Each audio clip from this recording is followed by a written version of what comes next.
Sida, les premiers chiffres de l'espoir. Aux États-Unis, les nouvelles thérapies feraient baisser substantiellement le taux de mortalité chez les sidéens. Renault relocalise sa production en Europe et ferme son usine belge. Bruxelles se dit consternée. Le sauvetage du GAN, l'État et le contribuable aligneront 20 milliards de francs pour l'assureur. Et puis, Tom Cruise, acteur, Cameron Crowe, réalisateur, sont avec vous ce soir pour Jerry Maguire, le nouveau succès du cinéma américain qui sort mercredi en salle. Ce film, qui a pour thème la crise de conscience ou encore la question morale que peut avoir tout homme, a été 5 fois nominé aux Oscars. Tom Cruise et Cameron Crowe dans un instant. Madame, Monsieur, bonsoir. Les médecins et les victimes du sida avaient déjà dit l'espoir qu'ils mettaient dans les nouvelles associations de médicaments, les trithérapies. La statistique désormais les conforte. Aux États-Unis, le taux de mortalité des sidéens a baissé de 12% au premier semestre 96. Par ailleurs, si le nombre des personnes atteintes augmente, le rythme de cette croissance ralentit. Pour le docteur américain Robert Gallo, ce renversement de tendance, dont on ne sait pas s'il est définitif, pourrait également concerner l'Europe. France de Washington, Philippe Gassot. Pour les malades du sida, une petite lumière s'allume.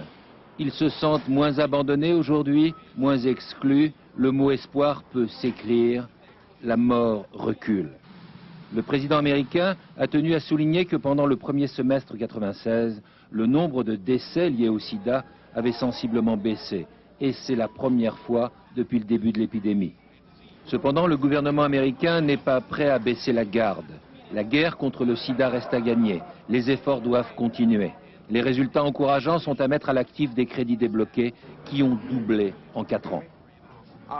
Je pense que le président a fait du bon travail en donnant plus d'argent pour la lutte contre le sida. Il en a fait une priorité.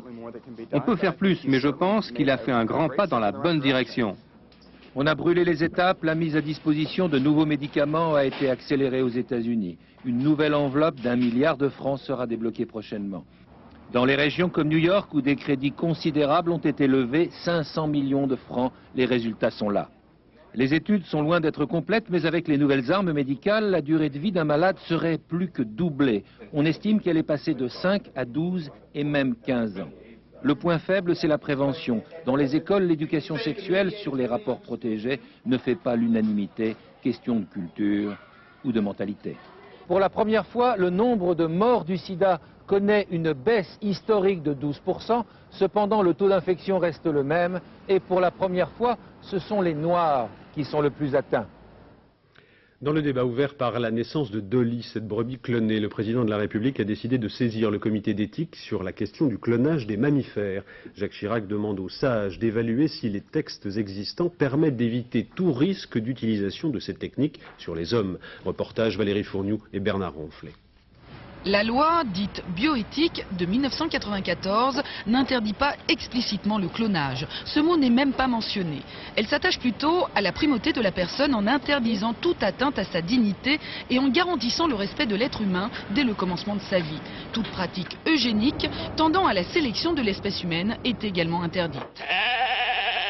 La naissance de Dolly, clone de sa mère sans l'intervention de spermatozoïdes, a non seulement révolutionné le monde scientifique, mais également posé le problème d'une barrière morale. Car la perspective de cloner l'homme est aujourd'hui possible. La loi française nous met, sans citer expressément le clonage, nous met à l'abri des dérives d'une telle expérience. Néanmoins, nous avons prévu de revoir cette loi et s'il faut la compléter, s'il faut l'ajuster, nous le ferons dans 2 ans comme il est prévu. Pourtant, Jacques Chirac estime la loi imprécise. Il a saisi ce matin le comité national d'éthique afin qu'il réfléchisse sur les risques de clonage sur l'homme.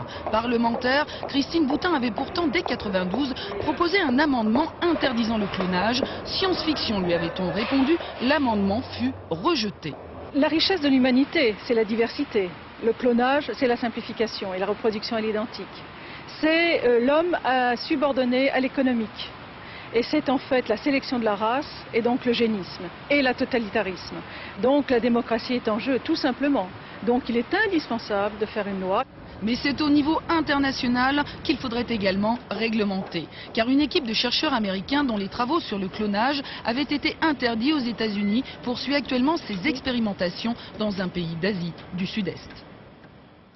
La bioéthique sera le thème de l'émission de la rédaction de France 2, La France en direct, que vous présentera lundi à 22h30, Benoît Duquesne. Quand la justice est en phase avec une société où la précarité s'étend, elle relaxe une voleuse de viande. Les 3 femmes magistrats du tribunal correctionnel de Poitiers ont invoqué un état de nécessité pour estimer que ce délit commis par une mère de 2 enfants n'était pas constitué. Le parquet fait appel de cette jurisprudence exceptionnelle. France 2 dans la région, François Privat, Philippe Dumail. Françoise vit dans une HLM de Niort et élève seule ses 2 enfants. En bonne fille d'agriculteur, son honneur, c'est de ne pas avoir de dettes, malgré des revenus très faibles, voisins de 4 000 francs par mois, dont un salaire de 1 700 francs. Le 17 janvier dernier, elle craque et vole pour ses enfants de la viande et du poisson dans 3 supermarchés de Poitiers. Je pensais à ma fille qui me disait oh, écoute, bon, j'en ai marre de manger tes nouilles, j'en ai marre de manger tes œufs durs, et puis le gamin qui disait maman, je voudrais du poisson, maman, je voudrais ici. Et puis, je voyais toute cette alimentation, et puis je voyais plein de choses que je ne pouvais pas offrir à mes enfants, que je ne pouvais pas acheter. Et puis je me suis laissé tenter, tout simplement. Le tribunal de Poitiers a choisi de relaxer Françoise, invoquant l'état de nécessité. Une jurisprudence née voilà 100 ans qui pardonnait le vol du pain. Le juge estime que l'état psychologique d'avoir à bien faire pour ses enfants peut justifier un tel geste. On punirait une maman qui nourrirait pas normalement ses enfants. On la punirait, on lui enlèverait ses enfants. Alors celle qui exagère en sens où elle va commettre un délit, quelque chose qui est répréhensible, mais dans l'intérêt de ses enfants, il faut peut-être mesurer garder et faire attention à ne pas les poursuivre. Bien sûr, on m'a pas fait de félicitations, de toute façon j'en attendais pas, parce que moi je suis allé au tribunal comme le coupable qui va sur l'échafaud. Et j'ai été surprise qu'on me donne la parole. Mais pour le parquet qui a choisi de faire appel de la décision, tout vol dans un supermarché reste injustifiable. Le tribunal aurait très bien pu déclarer coupable l'intéressé, mais prononcer une dispense de peine. Il est évident que dans ce cas-là, le parquet n'aurait pas interjeté appel de cette décision. Ce qui vous gêne en fait, c'est cette notion de non-culpabilité. Tout à fait. Aujourd'hui, mal à l'aise, Françoise pense qu'il aurait mieux valu qu'elle soit condamnée à une amende. Comme ça, on en aurait moins parlé, dit-elle. La notion d'état de nécessité est utilisée depuis quelques années par les avocats dans le cadre du droit au logement pour justifier par exemple l'action des squatteurs.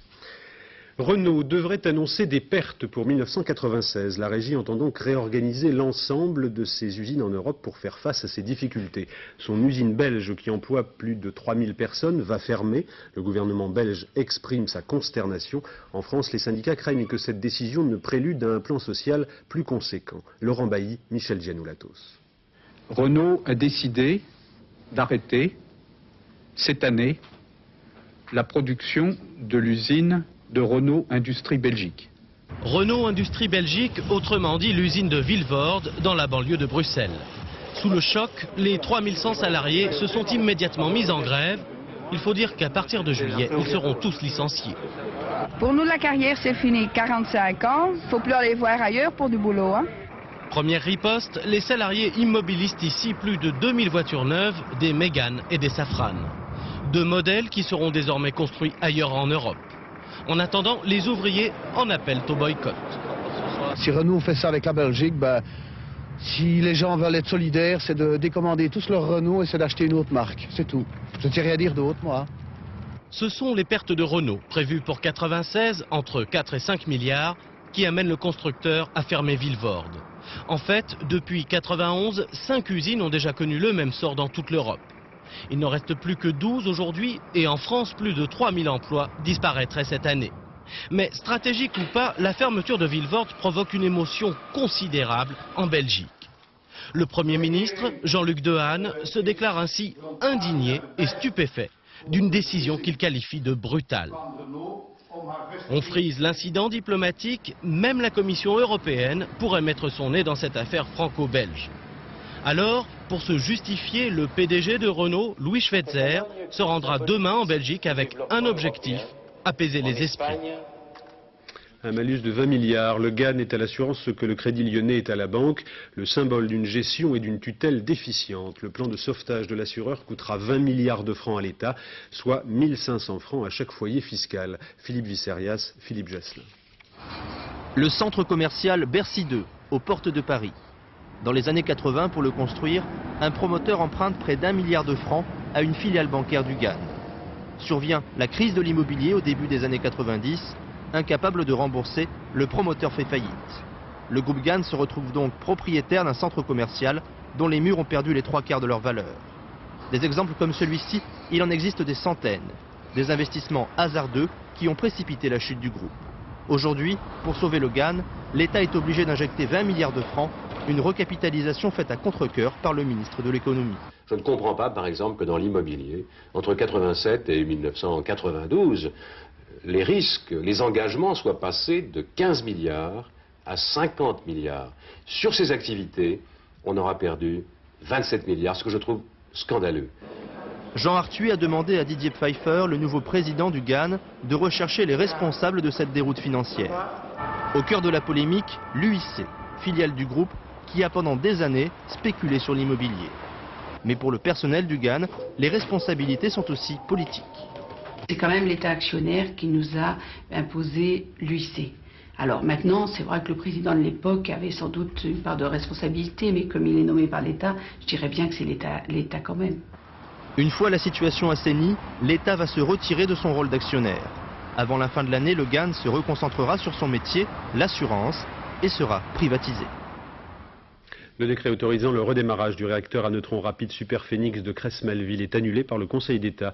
La plus haute juridiction administrative estime que les questions de l'enquête d'utilité publique ont pu induire en erreur le public sur la nouvelle destination de l'installation, à savoir uniquement la recherche et la démonstration. En Allemagne, 70 militants antinucléaires ont été arrêtés par la police. Ils protestaient contre le transport de 3 containers de déchets nucléaires retraités. Les manifestants avaient constitué une chaîne humaine qui bloquait le convoi. 70 d'entre eux ont donc été arrêtés par la police. En France, dans sa lutte contre l'immigration clandestine, le gouvernement n'a reculé que sur l'article 1 du projet de loi Debré, adopté en deuxième lecture par l'Assemblée. Le RPR Pierre Mazeaud, président de la commission des lois, n'a pas été suivi quand il a, comme les socialistes, demandé plusieurs autres aménagements au nom du sens de l'humain. Maryse Burgot. Le certificat d'hébergement fut la grande affaire de ce projet de loi et finalement l'article a été totalement réécrit. Si vous voulez dorénavant inviter un ami étranger non européen, vous ne demanderez plus le fameux certificat au maire, mais au préfet. Vous n'aurez pas à déclarer son départ, il devra le faire lui-même et son nom figurera sur un fichier départemental. Un autre fichier voit le jour, mais cette fois, il est national, c'est celui des empreintes digitales. Tout étranger qui sollicitera un titre de séjour dans notre pays devra laisser son empreinte. Les étrangers arrêtés en situation irrégulière seront eux aussi soumis à cette obligation et la police sera habilitée à garder leur passeport. Le projet de loi comporte enfin un volet non répressif. Les étrangers vivant clandestinement en France depuis plus de 15 ans seront régularisés. Une mesure qui répond à l'émotion suscitée par l'occupation de l'église Saint-Bernard, mais qui laisse finalement une partie de cette population dans le fameux statut non régularisable, non expulsable. Notre confrère Le Figaro Magazine à paraître demain, titre sur la loi Debré qui fait chuter la gauche et qui rend un fier service à la majorité. Ceci en commentant un sondage qui confirme la hausse de la cote de popularité des leaders de l'exécutif. 41% des personnes interrogées plus 6% font confiance au chef de l'État contre 57%. 35% des sondés plus 5% font confiance à son Premier ministre. 64% sont d'un avis contraire. À la base, les militants du RPR semblent majoritairement pour la fermeté affichée par le ministre de l'Intérieur, ce qu'ont pu constater lors d'une réunion militante en Touraine, Jeff Wittenberg et Didier Rancoeur. L'immigration au RPR, c'est un thème qui marche bien, un sujet qui anime presque tous les débats. Aujourd'hui, il y a la ligne officielle, c'est la loi de Jean-Louis Debré, et celle des militants satisfaits, mais qui en voudraient plus. Je préfère qu'il soit plus ferme. Moi, j'aurais rien retiré. Moi, je suis une vieille gaulliste, alors vous savez, moi, toujours très ferme. À 100% avec lui, ça va éviter les voix Front National. Il faut être avec lui, à 100%. À partir de maintenant, on va demander à des gens de demander quand ils s'en vont et quand ils arrivent, c'est quand même pas le diable, c'est quand même pas dur, ça. Les sondages sont avec eux et pourtant le débat a laissé des traces dans le parti d'Alain Juppé, pris entre les surenchères de son aile droite et la contestation des intellectuels, la contestation de la rue. Ces gens-là n'ont rien à voir avec ce qui se passe en réalité dans les grands ghettos. Ils sont déconnectés de la réalité et ils sont complètement à côté de la plaque. Comment peut-on dire que finalement, en 1997, La France, c'est Vichy. Qui n'a pas connu les SS, qui n'a pas connu la déportation, la honte et le coup de pied au cul, n'a pas le droit de parler de nazisme ni de fascisme pour des lois qui sont simplement des lois de liberté et de respect de la nature humaine. L'objectif est clairement défini, atteindre le Front National grâce à la loi Debré. Même le frère du ministre de l'Intérieur veut y croire. On va voir ce que vont décider les électeurs. Nous n'avons pas à courir ni derrière le Front National, ni derrière qui que ce soit.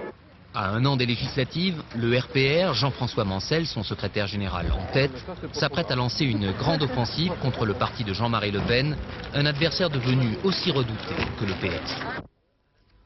Alors que la loi de Debré était adoptée par la majorité à l'Assemblée, 2 opérations de reconduite d'étrangers en situation irrégulière étaient menées vers le Zaïre et le Mali à bord d'avions spécialement affrétés. Au total, 101 personnes étaient concernées. De violents incidents ont eu lieu au Mali, à Bamako, à l'arrivée des expulsés. Une vingtaine de personnes ont été blessées. Parmi les expulsés, les policiers qui les accompagnaient, 5 sont dans un état grave. L'appareil a été partiellement détruit. Le nombre des demandeurs d'emploi a progressé de 0,6% en janvier pour atteindre 3 99 800, soit 18 100 de plus qu'en décembre. Le ministre du Travail, qui précise que le chômage des jeunes recule, regrette. Alors, dit-il, que manifestement la croissance revient en termes d'emploi. C'est un peu comme la marée, les vagues ne sont pas suffisamment clairement orientées vers la remontée.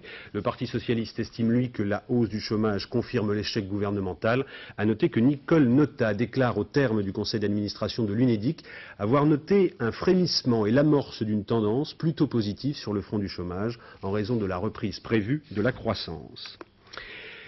Dès samedi, 15 millions de briques de lait seront mises en vente. Elles portent le portrait de Marion, l'enfant de 10 ans disparu depuis le 14 novembre à Agen. Cette opération a été montée par une association qui s'est constituée pour retrouver la fillette.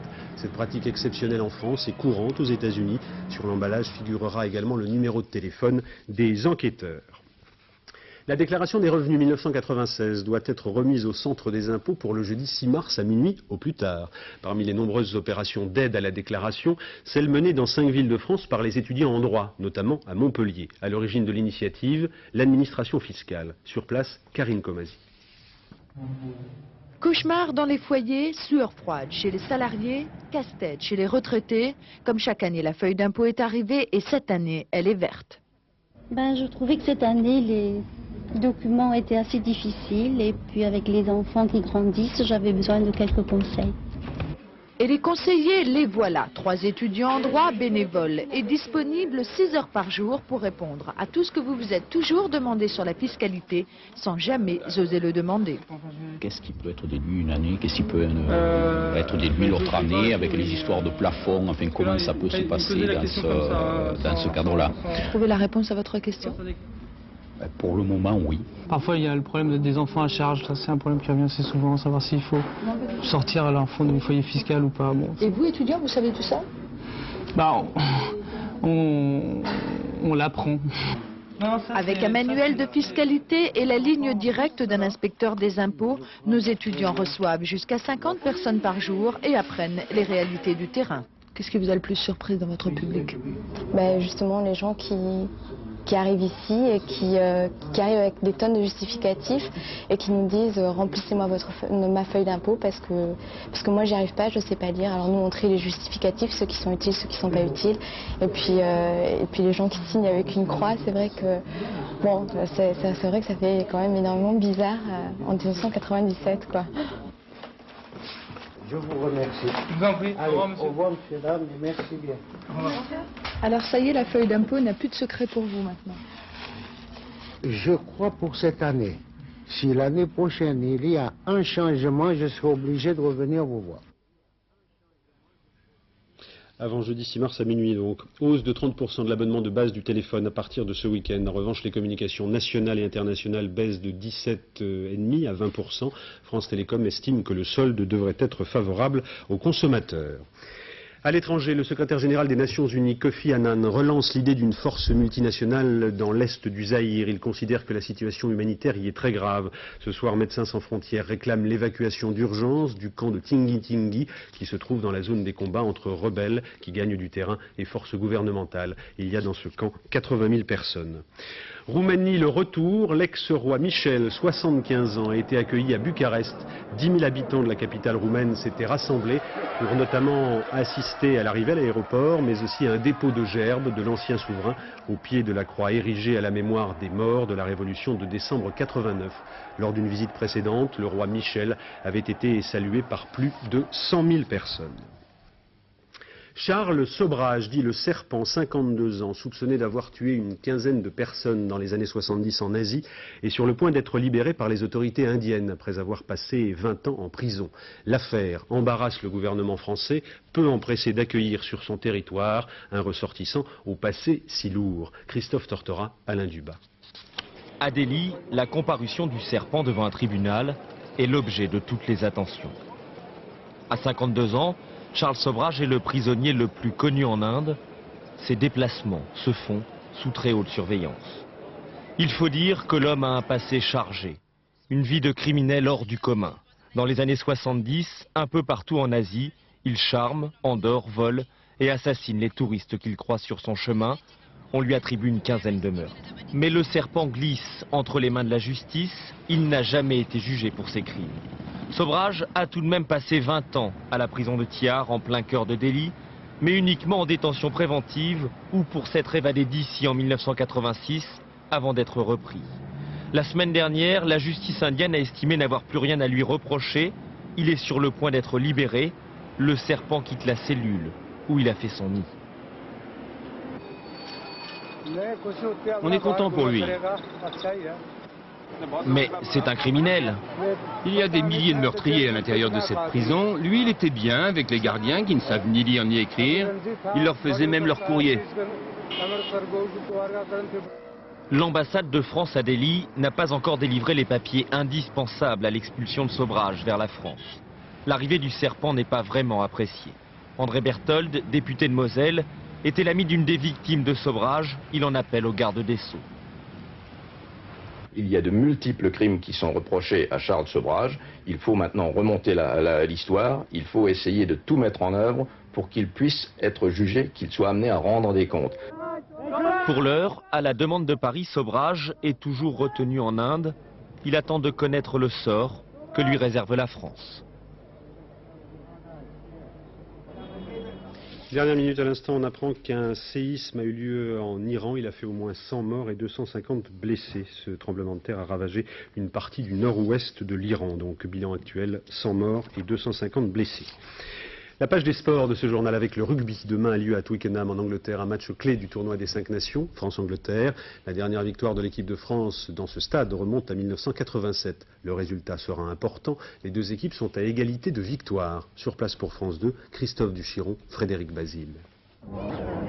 C'est haut comme 3 pommes ou presque, et pour rien au monde, on en manquerait une miette. Il en va du supporter de rugby comme de Tintin et Milou. On peut s'y intéresser de 7 à 77 ans. Ce jour-là, ils sont venus voir le 15 de France à l'entraînement et ils ne sont pas venus pour rien. Ils ont vu les Bleus en danseuse, ils ont vu les Bleus façon lutteur et ils ont vu des Bleus sauteurs qui bombent le torse. Bref, si avec ça le 15 de France n'arrive pas à battre les Anglais, c'est que le rugby est un jeu d'enfant. Dis-moi un pronostic pour le match entre la France et l'Angleterre. C'est quoi un pronostic? Qui va gagner? Je sais pas parce que la France joue très bien et l'Angleterre aussi joue très bien. Je crois qu'ils vont gagner parce que je crois qu'ils ont marqué le plus de buts, alors c'est eux qui vont gagner. L'Angleterre est quand même une bonne équipe, la France aussi. Ça fera un bon match, ça, quand même. Ça fera quand même un match difficile, car à ce jeu de rugby qui se pratique d'abord avec les mains, les Anglais ne sont pas manchots. Les Français n'ont plus gagné à Twickenham depuis 1987. Et il y a 2 ans, ils étaient repartis avec une lourde défaite dans les valises. Jouer les Anglais en Angleterre n'est jamais une partie de plaisir. Pour un Français, jouer les Anglais, ça fait penser... Des gros bonhommes tout blancs, non, je veux dire, c'est vrai qu'on les voit physiques et on les connaît pour certains parce qu'on a eu la chance de jouer à Twickenham et d'y prendre 30 points. Mais c'est vrai que quelque part, on va essayer de revenir là-bas et de ne pas recommettre la même erreur qu'on a commis il y a 2 ans. Pendant le tournoi des 5 nations, le samedi c'est rugby et demain c'est le grand jour. Jour de fête ou de défaite.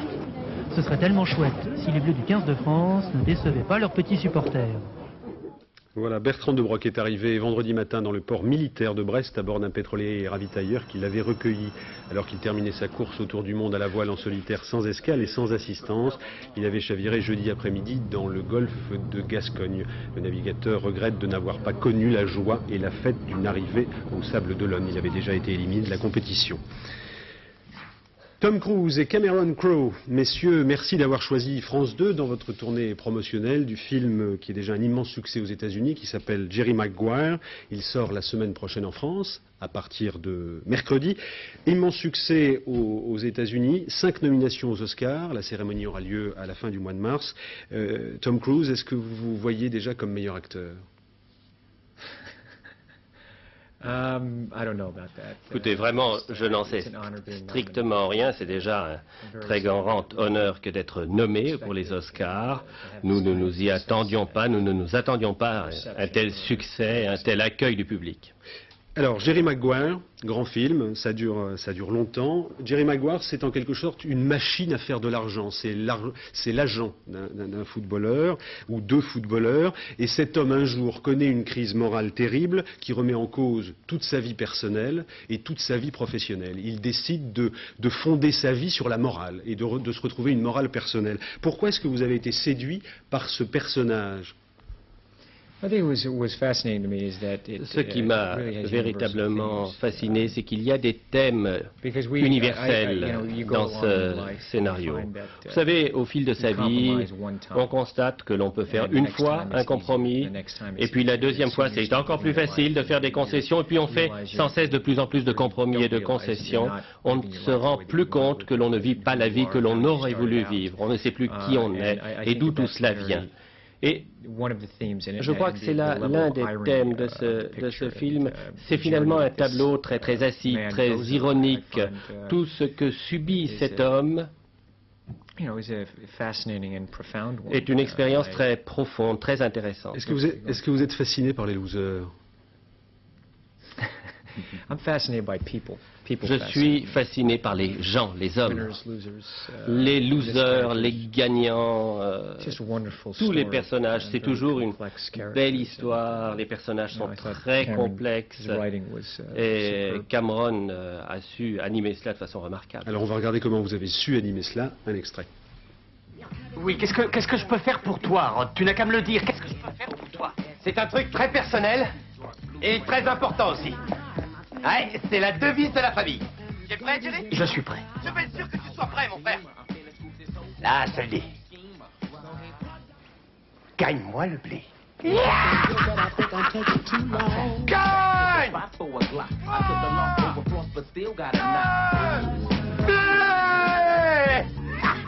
Jerry, ça te fait pas l'effet terrible de dire ça? Dis-le avec moi une fois, Jerry.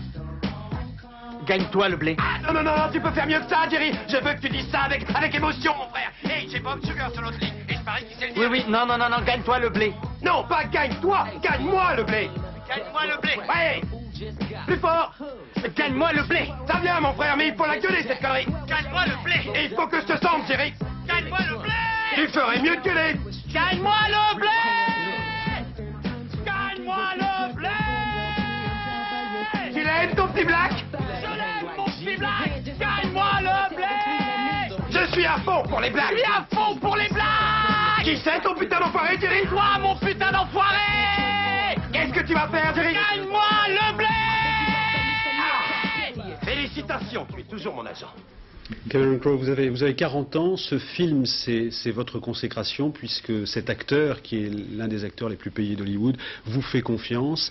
Là ce que vous mettez en scène c'est le fait qu'un agent de footballeur est parfois tout simplement une putain, qu'il est obligé de faire n'importe quoi pour garder absolument un contrat. Je crois qu'il s'agit davantage de l'histoire d'un type qui s'inscrit à l'encontre de la tendance, vous savez, américaine, qui est être plus gros, être meilleur. Et ce que j'aime dans la prestation de Tom Cruise, c'est qu'il rend ça de façon amusante lorsque c'est amusant, et il est également dramatique quand il le faut, et il a travaillé énormément énormément sous ma direction. Comment est-ce que vous avez justement dirigé ce jeune homme qui est en même temps une espèce de statue quasiment inabordable? On dit qu'il vaut 100 millions de francs par film. C'est facile de diriger ce jeune homme? He is, besides being a monument, he's an incredible gift to a director. C'est un don en quelque sorte pour un réalisateur.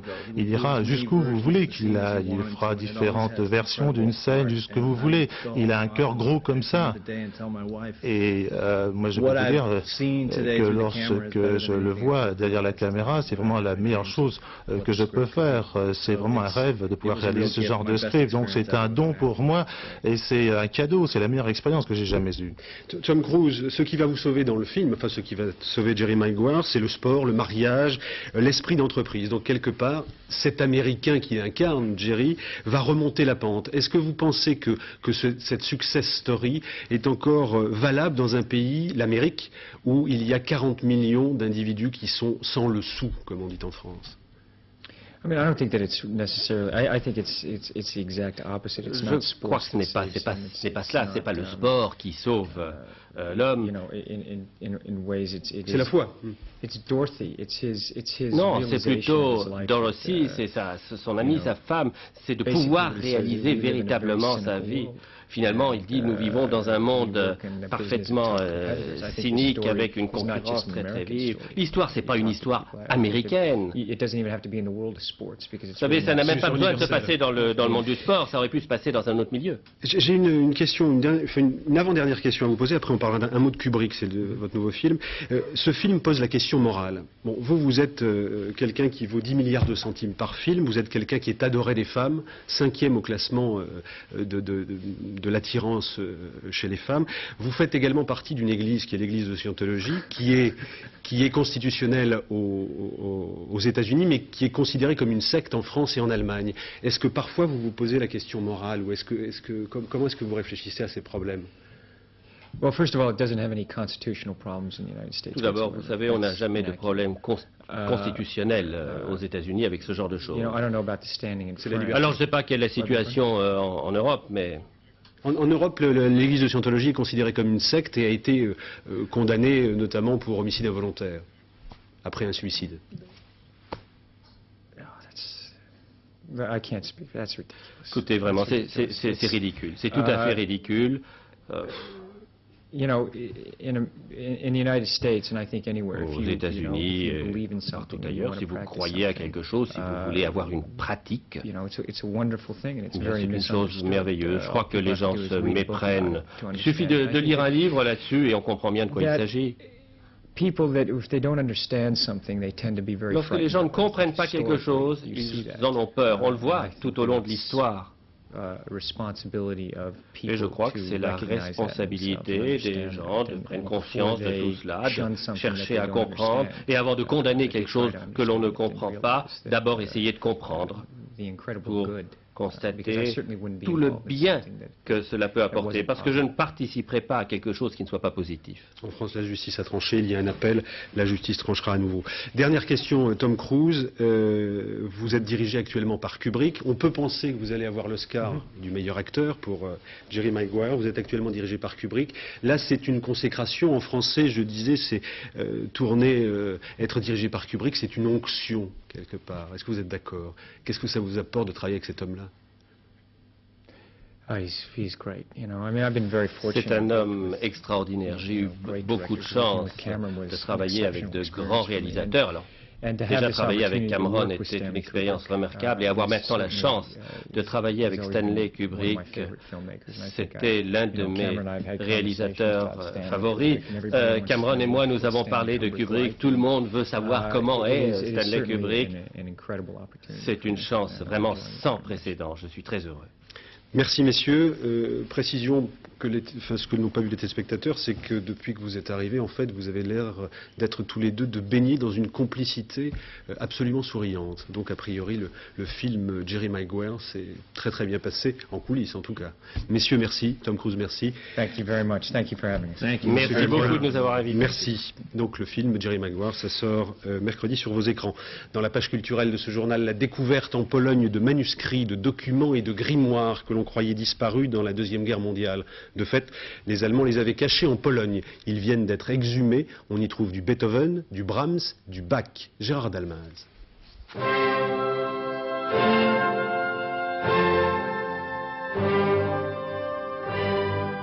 Così fan tutte, partition originale, Mozart.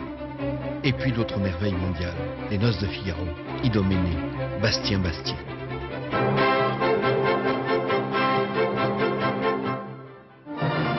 Signé Beethoven, note préparatoire de la 9e, manuscrit de la 8e, les quatuors à cordes. Tous bientôt exposés fin mars à Cracovie pour le Festival Beethoven. Pendant un demi-siècle, ces trésors ont dormi dans ce monastère de Silésie. Il fallait les évacuer de Berlin, bombardés par les Alliés. Mais les caisses ont été abandonnées par les nazis. La débâcle devant les soviétiques. Depuis, les 400 volumes précieusement cachés attendaient leur résurrection. Elle a lieu ici, à l'université de Cracovie. Bibliothèque qui abrite également d'autres documents extraordinaires. Exemple, cette Bible annotée de la main de Luther. Éternelle polémique des prises de guerre. Varsovie semble disposée à rendre ses originaux à Berlin si l'Allemagne accepte de négocier des restitutions sur les innombrables pillages d'objets d'art en Pologne.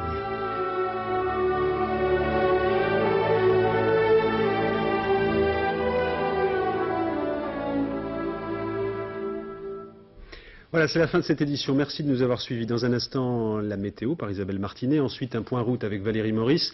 20h55, un téléfilm, Maître d'Acosta avec Roger Hanin. Dernier journal, 23h35, Florence Deschet. Demain, Thé ou Café, Catherine Sellac reçoit Catherine Lara. À demain pour le journal de 13h et le journal de 20h. Excellente soirée à tous, bien sûr, sur France 2.